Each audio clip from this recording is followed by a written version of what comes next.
Okay, we're gonna kick off here. So, can I have everyone take their places? All right. Good afternoon and welcome to the August 13th, 2024 Regina Planning Commission meeting. We acknowledge that we are on traditional lands of the Treaty 4 territory, a treaty signed with 34 First Nations across southern Saskatchewan and parts of Alberta and Manitoba, and the original lands of the Cree, Saulteaux, Dakota, Nakota, Lakota, and on the homeland of the Métis Nation. The City of Regina owes its strength and vibrancy to these lands and the diverse Indigenous peoples whose ancestors' footsteps have marked this territory, as well as settlers from around the world who continue to be welcomed here and call Regina home.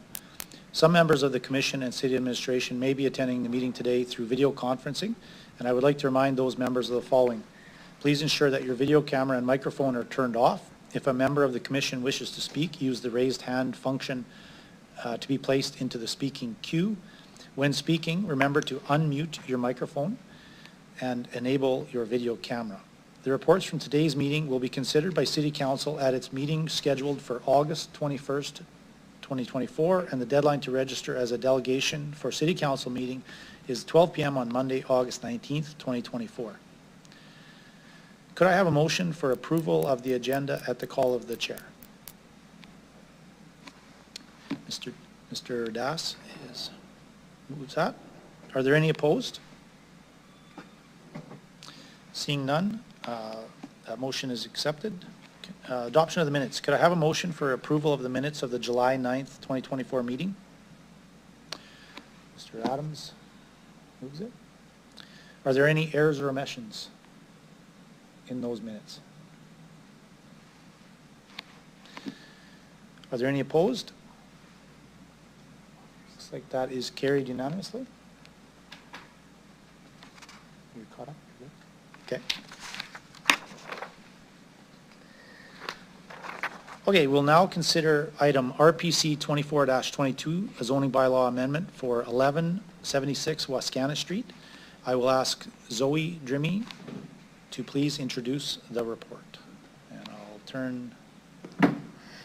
Thank you, Mr. Chair and members of Planning Commission. The applicant and owner proposes to rezone 1176 Wascana Street from institutional to mixed low-rise zone. The subject parcel is currently vacant and there is no development application at this time. The proposed rezoning to mixed use is deemed appropriate as it extends the existing commercial from the north, supporting complete communities. It also supports intensification through greater flexibility in land use. The proposed rezoning conforms with objectives of the official community plan Part A, as well as the standards and requirements of the zoning bylaw. Therefore, our recommendation is for approval.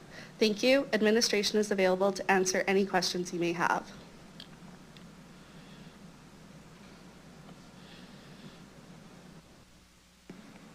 Thank you. Can I have someone move the recommendation? Someone move the report. Mr. Adams has moved it. Do you wish to speak to the report initially? I thought this was really straightforward. I just had one question though. You did say there's no development permit yet, but I get the sense you do anticipate something to happen to the land, otherwise you wouldn't be, moving forward with the rezoning. Is that fair?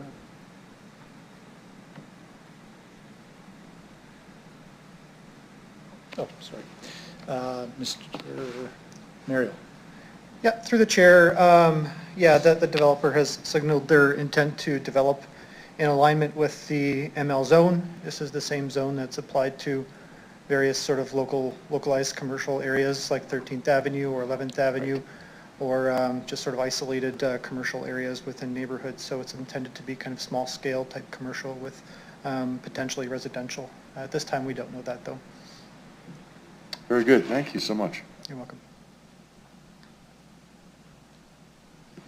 Sorry. Councillor Nelson, turn yours on here. Thank you. I'm going to ask that we table this to the next meeting, and I'm sure I'm going to get lots of flack about it.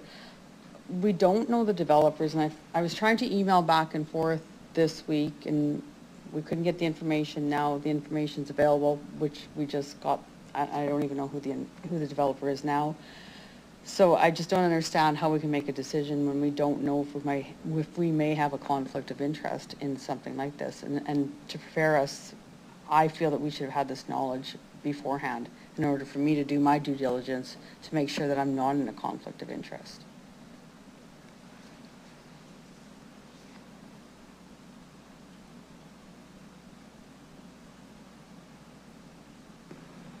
Councillor Nelson, I'll ask, would you prefer to have the vote on it, the tabling motion immediately, or could we call on administration for some support, or would you allow other members to speak to that?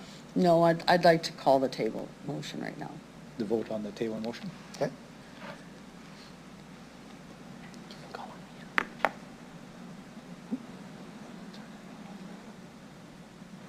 Sorry, you turning them off? Sorry. I was turning them off, she's turning them on, sorry. Okay, so if everyone understands, it would be a motion to table this until next meeting when we learn the information that's being sought.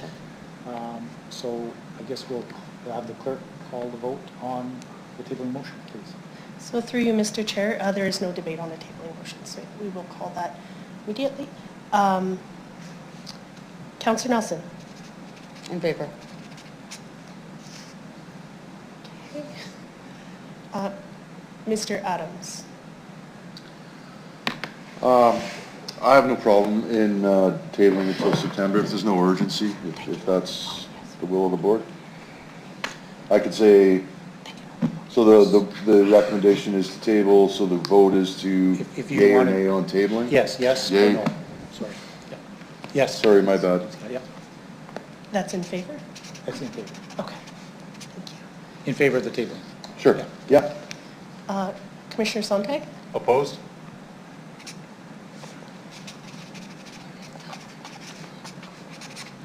Commissioner Doss?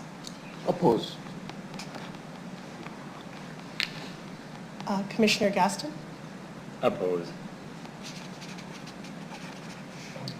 Commissioner Kobus? Opposed. Councillor Findura? Opposed. And Mr. Chair? Opposed. The motion is lost, 6-2. So Hi, Martha. I just wanted to say I'm here as well. It's Kathleen. My apologies, Councillor Wilson. I will make a note in the minutes. After the vote is closed, unfortunately, I can't take your vote again unless we have unanimous consent from all the members here, at which point I would recall the entire vote. But I could make a notation in the minutes. What is your... I'm not bothered either way. I just wanted to flag that I am here online. Okay. Thank you, Commissioner Wilson, and my apologies. I'll make a notation in the minutes for the meeting that you were inadvertently left out, and therefore it's not opposed or in favor. Thank you. Perfect. Thank you.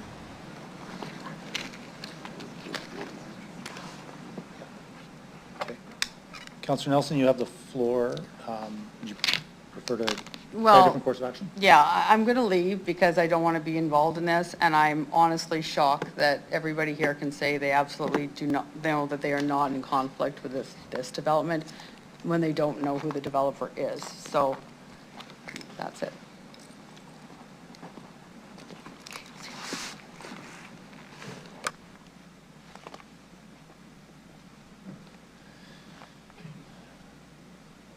You're recording that she's recusing herself? Okay, I think next up was Councillor Findura. Okay. With your Yeah, thank you, Mr. Chair. I voted to oppose it because I would appreciate it a little bit of a compensation first before we go and table something, to figure out what's going on, to hear a little bit more from administration instead of just going on assumptions of some sorts. This is what the commission is here for, to have a good solid discussion, and then we can make a decision to what we want to do. So I do have a question though. So in the report speaks to losing the institutional zone. I'd just like to hear where administration is in favor of recommending, not in favor, recommending changing, but yet in the wording and the verbiage, it in writing in the report speaks of losing institutional zone. Can you give me a little bit more, what are you talking about that? Mr. Mario?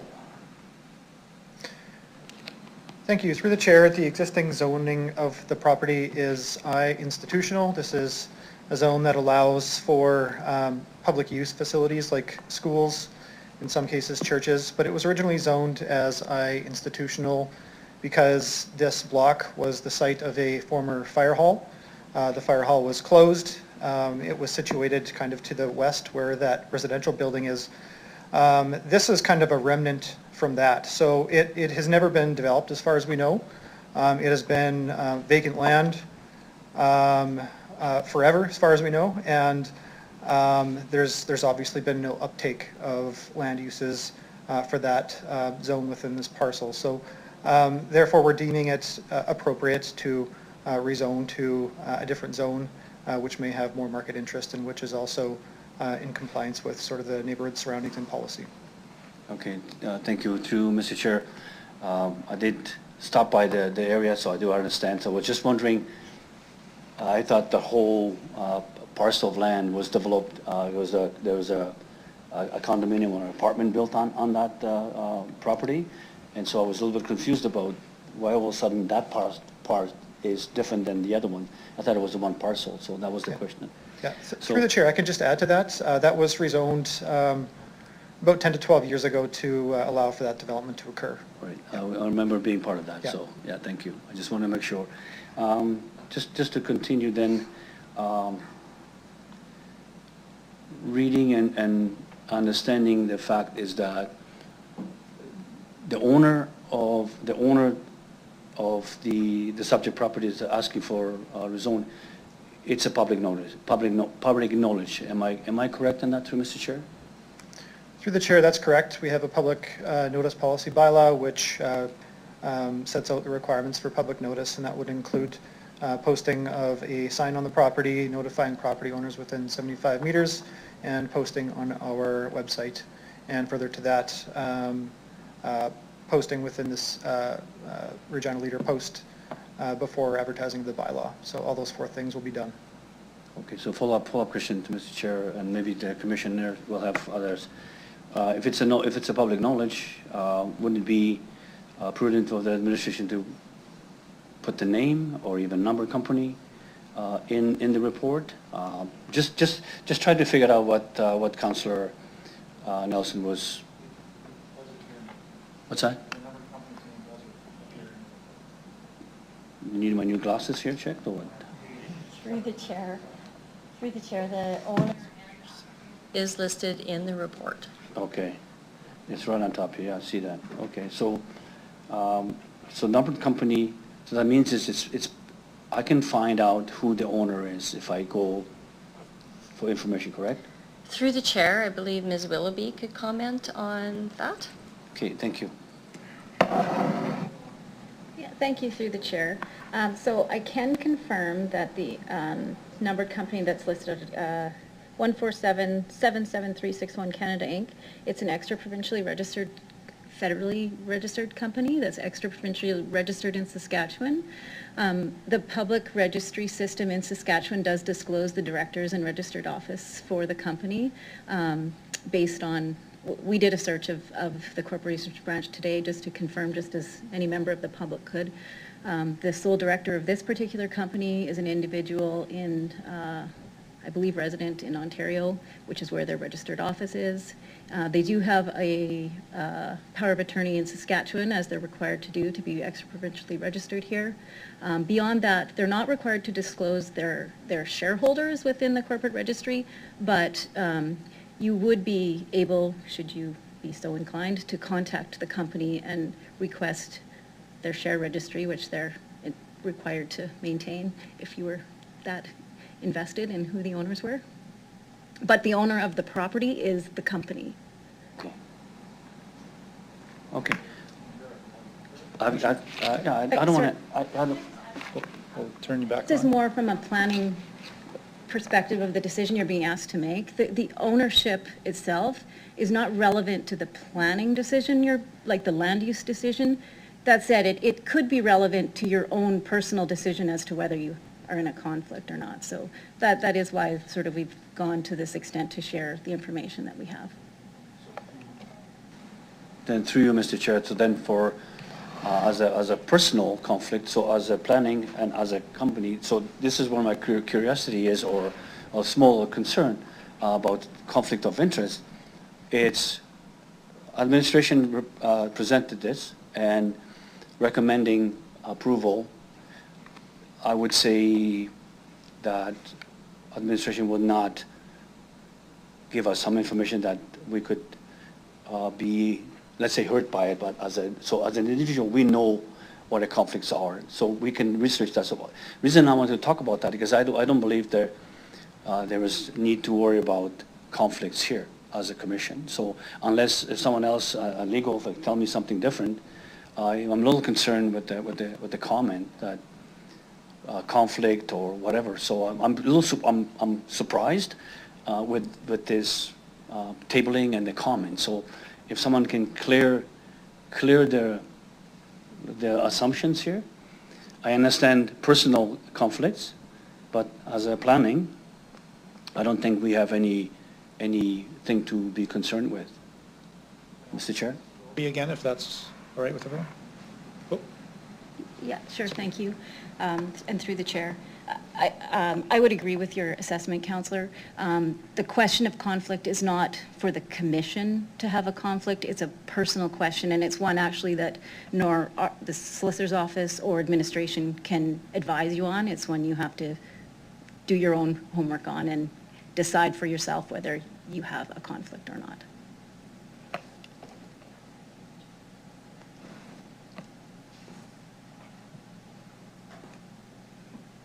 We're playing with buttons. Thank you very much. I'm comfortable. Thank you for the clarifying information. So, thank you. Mr. Sontag. Thank you very much, Mr. Chair. Yeah, I guess I don't think I need to say much more. I guess my surprise was that we wouldn't listen to an explanation as to the concern raised. So that's, and I think the explanation is satisfactory as far as I'm concerned now. So that's the reason I was opposing it. So pretty straightforward, actually, as far as I'm concerned. Thank you. Thank you. Are there any other members with questions? We have Mr. Kobes. Let me turn you on here. Yeah, Mr. Chair, I just have a question for administration. So I think we've seen a number of similar applications before where there is a rezoning before there's sort of a formal design and other type of application phase. And I was just wondering if you could speak to some of the processes that you've been working with the developer insofar as why this came today as opposed to coming when they were further along the process, maybe.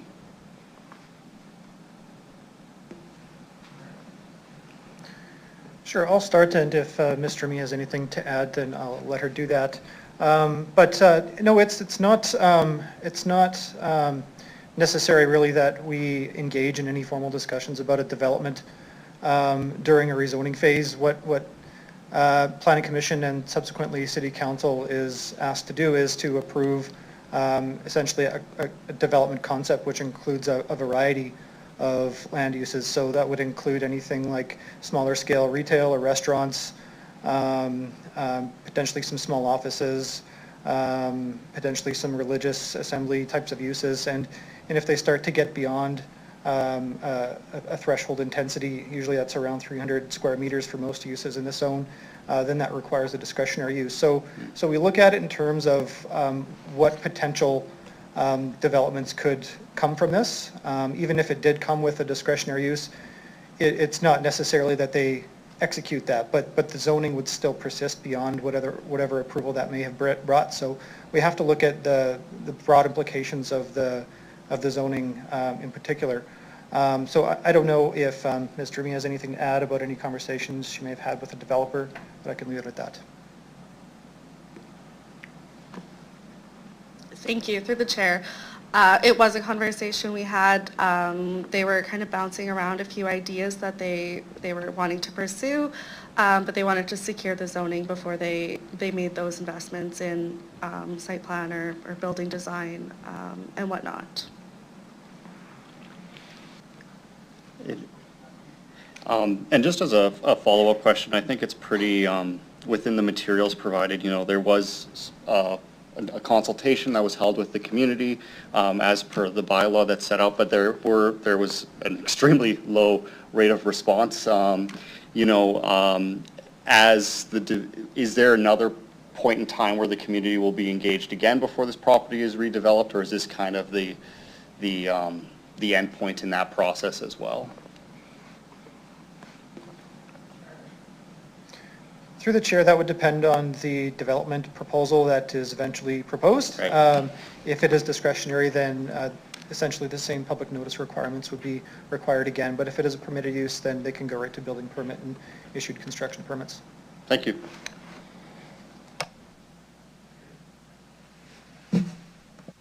Sorry. Next up, we'll have Mr. Gager. Mr. Gager, your floor is yours. Thank you. So first of all, I apologize to everyone for being a little bit late. We can worry about excuses later if you're worried about it. Secondly, thanks for the report to administration. I think most things were clear. I don't mean to get too heady theoretical. I do have a bit of a concern with the possibility or potential for spot zoning in a situation like this, where I know on the one hand we're constrained to rezone a property as a property owner comes forward, but on the other hand, I mean, if the new zoning is contextually appropriate, it would seem to me that there would be some sense in rezoning properties nearby so that it had similar zoning, not just for one property, but for areas that shared, neighboring properties that shared consistency, whether it's on the same intersection, whether it's fronting the same street, what have you. And I'm not asking, well, I hope I'm not asking administration to square circles, but I'm curious if there would be any potential to rezone several properties in a situation like this, and if so, how would council advise, if you have any advice, that this commission could move forward with a recommendation like that, to not just take a specific view of one property at a time, but if there are several properties nearby that are similar in scope, similar in scale, and could benefit from rezoning, how could we move that forward so that if a neighbor wants to rezone, we don't need to come back and do this again in 6 months for them to, we can just decide whether it's appropriate broadly. Thank you.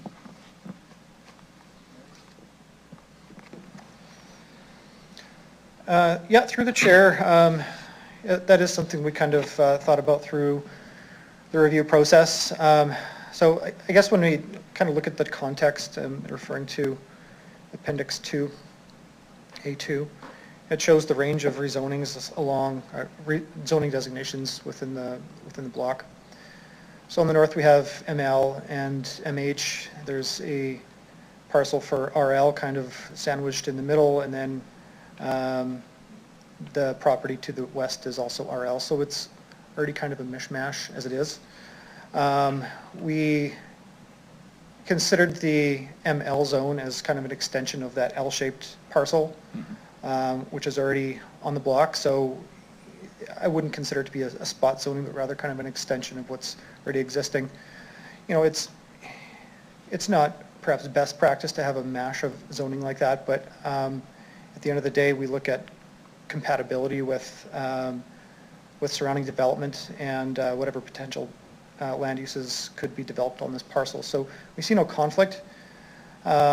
Ideally, there would be more consistency within zoning so that there's just more consistency overall, and it kind of works better from a neighborhood perspective. But in terms of what advice you could possibly give council, I think that's up to you. If you wanted to provide a separate recommendation that we consider rezoning of the entire block for consistency purposes. That's something that the commission could do. The request for us from this application was just this application, so it was probably biting off more than we could chew, or what was probably reasonable for the application for this process. So that's why we looked at it as an isolated situation.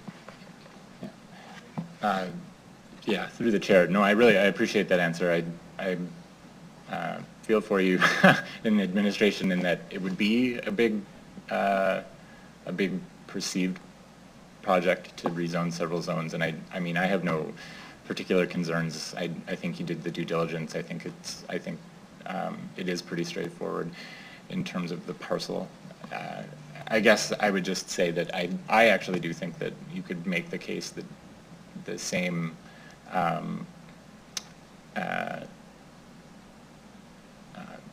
reasons and explanations that are relevant to this property are relevant to neighboring land. I would welcome a conversation if my fellow commissioners have it on how we could ask, or whether we should ask, whether this is the right property to ask council to take a look at that as a broader impact. I don't mean to hold up this particular project. I just think it's a really good example of a whole bunch of different land that ends up getting the mishmash that Mr. Mario pointed to. And I think it's a good example of how we could set the tone for this as best practice. If my commissioners don't think this is the right one, I'm okay with that. I just think it's a good example of where we could look at opportunities, for one, to share costs with neighboring properties.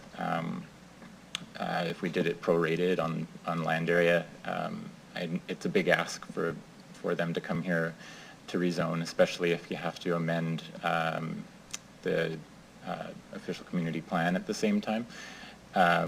And, you know, it can be a $30,000 maybe. So if you can prorate that with some neighboring lands, and, you know, even as a city offer to piggyback some of that cost for the neighboring landowners, I think that it can help the neighbors who are the most likely to be affected by the property to see the light if their land is rezoned and their property, they have more opportunities for property development at the same time. That's to say I actually think that this is a really safe project, and I think this is a good idea. This is a good example of where there might be benefit for it. But it looks like administration might have something for me. So through the chair, does administration have anything to add? Yeah, thank you through the chair. I have a couple of comments, and then I may ask Mr. Nair if he would like to provide comment as well. So within the city, we have lots of projects underway already for the zoning or for the planning department and other areas of the city. And part of that is some corridor planning and other works.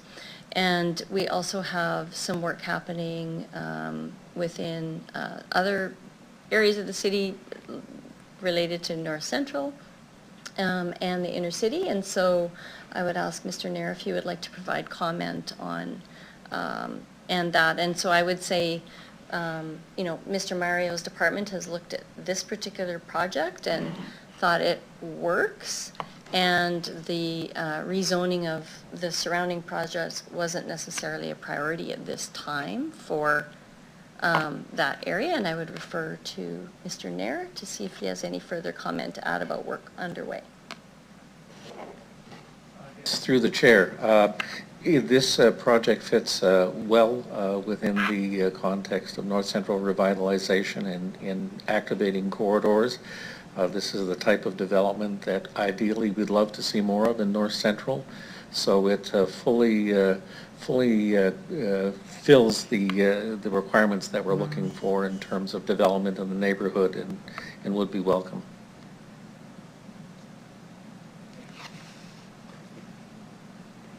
Thank you, Mr. Nair. Next up. Oh, I mean, can I continue? Sorry. Is Yeah. that okay? Please. Thank you. So through the chair, if I may, so if we and I'm not trying to belabor this, but if we would like to see more of this kind of development in the neighborhood, wouldn't it follow that rezoning in one fell swoop would be the easiest way to do that, so that we can kind of look at it as the type of development we'd like throughout the neighborhood, rather than having to come back for every potential proposal? Thank you. Who would like to take that one? Ms. Bryden. Through the chair, if instead of an additional recommendation to the report, administration could take this away as a bit of an undertaking, if you would be comfortable with that, and then we can collaborate on how best to move it forward. That absolutely works for me. It works with my commissioners. And again, I really appreciate the point that you're in. I just think this is an excellent example of where we can do this. So I would be comfortable with that if you can give me some kind of consideration that this will be one of the projects that you refer to in the days, weeks, months, years that you have to look at it. That'd be great. Thank you. I am finished. Thank you. Thank you.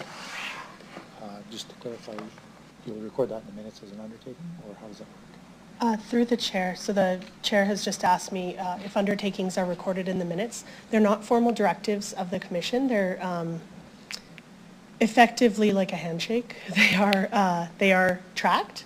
However, they are not part of the formal minutes.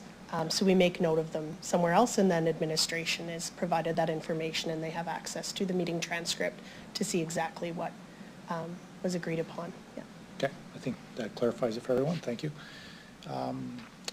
Mr. Adams has a question.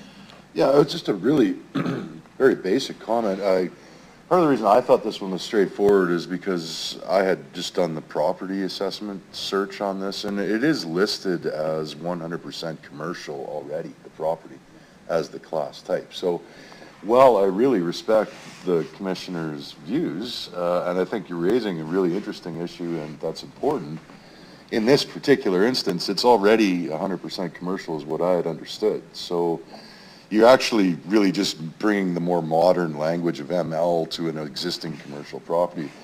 Whereas the real question might be, you know, in North Central, given our interest in intensification, I mean, would this property have been ideal for, say, a mixed-use residential as opposed to commercial? I mean, that's a fair question, but ultimately, without ownership of the property, we have no say. So again, the point is moot.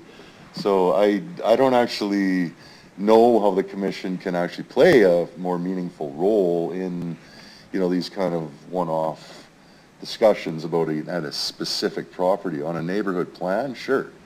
I mean, maybe that could become down the road, as you say, an issue of ongoing concern on should we be looking at neighborhood plans. But, you know, in this particular instance, it's commercial. They're asking for commercial. There was no public feedback. I mean, you know, done deal as far as I'm concerned. But, you know, the broader issue might be, are we losing control of institutional lands, right? Because this is the third one I've seen only in my 3 meetings where we've essentially converted former city institutional land to something else. I don't know whether that's going to restrict the city's ability to, you know, deal with institutional issues, although I think in the last meeting there was some discussion of these broader zoning headings can also encapsulate institutional outcomes. So, you know, I accept that, but it's just a comment. But I mean, at the end of the day, you search the property, it's commercial now. So for what it's worth. Was there a question towards administration there? Okay. I'm going to... We're going from commercial to commercial, not actually sure why. I'm going to take some chair liberty to ask Ms. Bryden to elaborate on the assessment that may have been what Mr. Adams looked up and where that would be commercial versus what's in the zoning, if she could be so kind to expand on that. Pardon me, through the chair. What I heard the commissioner saying was he looked up on the city assessment site where this is, the taxation is referred to as a commercial property, and I think maybe the zoning or planning designation is institutional. I think there's a bit of a disconnect there. I think that's what's being referred to here. I wondered if you could just elaborate on maybe where, from an assessment perspective, that's different than zoning, so. Through the chair, thank you for your clarification. Yes, property assessment is different from zoning, and certain zones do fall into different categories. There's only very limited property assessment categories, and the institutional zone does fall into the commercial category. Exactly, so there's a difference between property class and property zone. That is But correct. for all intents and purposes, the city's already, you know, in large measure, said this is commercial property, but neither here nor there. You can see where the confusion might arise for a public member, right? I mean, but nevertheless, I won't belabor the issue for the group. Thank you, I appreciate it. Thanks, Ms. Bryden, for that explanation. Is there any more questions for administration from the members? Had a good, robust discussion. Seeing no more, I believe Mr. Adams was the original mover.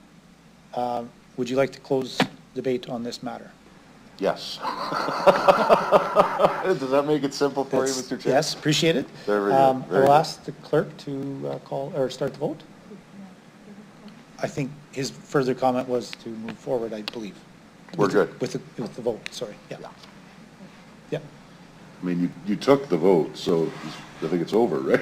So, No, not on the motion. well, we did the vote on tabling, right? That Yes. failed, so now, okay, so We're now gonna we'll vote on vote this. again on the original motion. Yes, Forgive me. yeah, So, exactly. yay to Mr. Adams. Through the chair, so this vote is on the main motion, which was moved prior to the tabling motion, just for the clarification of anybody watching out in the universe. Okay, Commissioner Adams, Yay. Commissioner Kobus, In favor. Commissioner Dawes, In favor. Commissioner Gager, In favor. Commissioner Sontag, Yay to Mr. Adams as well. In favor. Sorry, I shouldn't. Councillor Fundura, In favor. Commissioner Wilson, In favor. and Mr. Chair. in favor. The motion is carried unanimously. All right. Can I have a motion to adjourn the meeting? I saw Mr. Kobus first. Are there any opposed? Looks carried. The meeting is now adjourned. Thank you very much.